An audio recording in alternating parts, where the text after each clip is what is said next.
Hi friends, అందరికీ నమస్తే. Welcome to our YouTube channel.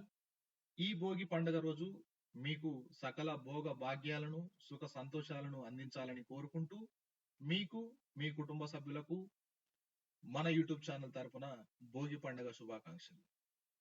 ఈ రోజు ప్రధాన దినపత్రికలో వచ్చినటువంటి వార్తలను చూసుకుంటే, డెహ్రాడూన్లోని Rashtriya Indian military college RIMC లో 8వ తరగతిలో ప్రవేశాల కోసం అయితే దరఖాస్తులను ఆహ్వానిస్తోంది.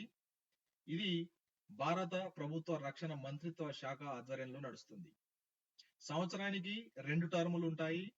ఒకటి జూన్ నెలలో, రెండోది జనవరి నెలలో అడ్మిషన్స్ ఉంటాయి. ప్రస్తుతం 2026 జనవరి టర్మ్ కోసం నోటిఫికేషన్ అయితే వచ్చేసింది ఫ్రెండ్స్.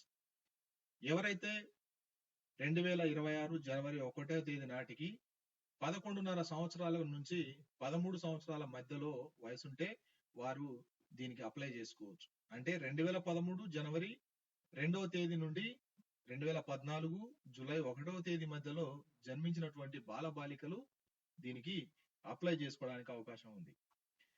ఫీజు వివరాలకు ఒకసారి మనం చూద్దాం.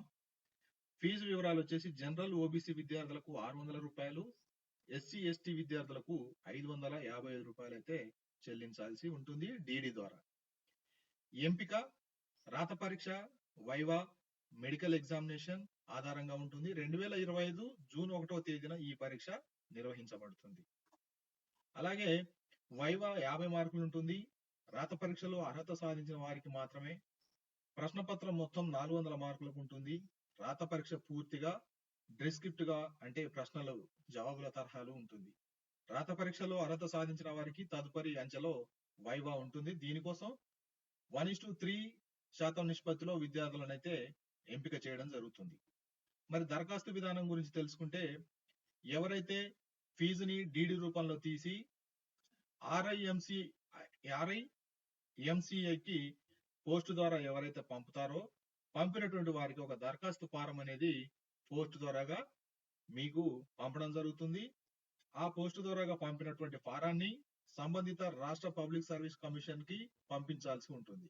అంటే తెలంగాణ విద్యార్థులు TCPSCకి, ఆంధ్రప్రదేశ్ విద్యార్థులు APPSCకి పంపాల్సి ఉంటుంది.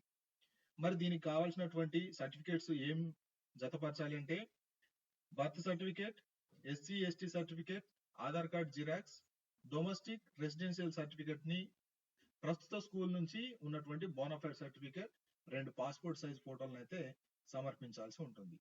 మరి పూర్తి చేసినటువంటి దరఖాస్తుని 2025 మార్చి 31లోగా సంబంధిత సర్వీస్ కమిషన్ కార్యాలయానికి అయితే చేరాల్సి ఉంటుంది. మరి పరీక్ష కేంద్రాలను చూసుకుంటే హైదరాబాద్, విజయవాడ ఈ రెండింటిలో పరీక్ష కేంద్రాలు అయితే ఉంటాయి.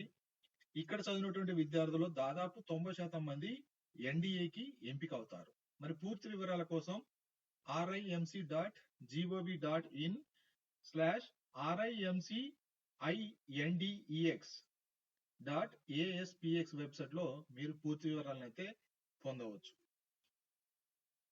మరి మరొక వార్త చూసుకుంటే, బ్యాంక్ ఆఫ్ బరోడాలో 1267 స్పెషలిస్ట్ ఆఫీసర్ల కోసం భర్తీ చేయడానికి అయితే అడుగుతున్నారు.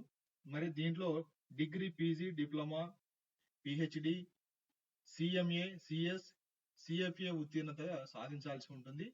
మరి ఎంపిక విధానం అయితే డిస్క్రిప్షన్, ఇంటర్వ్యూ ఆధారంగా ఎంపిక ఉంటుంది. 2025 జనవరి 10వ తేదీ వరకు దరఖాస్తులను అయితే స్వీకరిస్తారు. ఇక్కడ ఉన్నటువంటి వెబ్సైట్ లో మీరు పూర్తి వివరాలు అయితే చూడవచ్చు.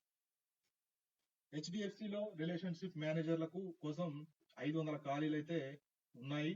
నోటిఫికేషన్ ద్వారాగా వీటిని భర్తీ చేయాలని చెప్పి నోటిఫికేషన్ అయితే వెలువడింది. కనీసం 1 నుంచి 10 సంవత్సరాల అనుభవం అయితే ఉండాలి అభ్యర్థికి. 35 సంవత్సరాల లోపు ఉండాలి. ఆన్లైన్ ద్వారాగా 2025 ఫిబ్రవరి 7వ తేదీ లోపు దరఖాస్తు చేయాల్సి ఉంటుంది. ఇది కూడా టోటల్ ఆన్లైన్ టెస్ట్, ఇంటర్వ్యూ ఆధారంగా ఎంపిక అయితే చేస్తారు. కెనరా బ్యాంకులో స్పెషలిస్ట్ ఆఫీసర్ల కోసం 60 ఖాళీలు ఉన్నట్లు వాటిని భర్తీ చేయడానికి ఆన్లైన్ లో దరఖాస్తులను అయితే కోరుతున్నారు.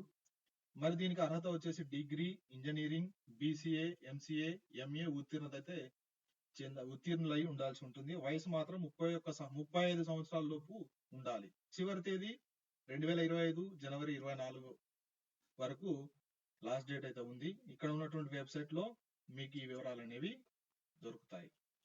అలాగే ఈ నెల 26 నుండి రేషన్ కార్డుల పంపిణీ అంటూ మరొక వార్త అయితే చూడవచ్చు. ఫిబ్రవరి నుండి 6 కిలోల సన్నబియ్యం, డబుల్ బెడ్రూమ్ ఇళ్లను పూర్తి చేసి లబ్ధిదారులకు ఇస్తామంటూ ఈ యొక్క వార్తనైతే మనం చూడవచ్చు.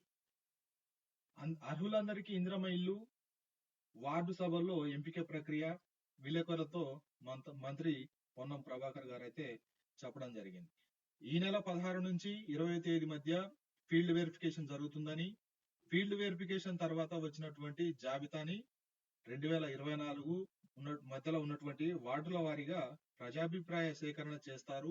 ఈ నెల 21 నుంచి 20 తేదీ మధ్య డేటా ఎంట్రీ పూర్తి చేసి ఎవరైతే అర్హులున్నారో వాళ్ళకి ఈ యొక్క పథకం అనేది వర్తిస్తుందని చెప్పడం జరుగుతుంది. ప్రతి నియోజకవర్గానికి అయితే 3,500 ఇందిరమ్మ ఇళ్లను ప్రభుత్వం కేటాయించిందని చెప్పడం జరుగుతుంది. ఇలాంటి ఎప్పటికప్పుడు మరింత వార్తలు తెలుసుకోవడం కోసం, మరింత ఇన్ఫర్మేషన్ తెలుసుకోవడం కోసం మన ఛానల్ అయితే చూస్తూనే ఉండండి friends. Thank you friends. Thank you for watching.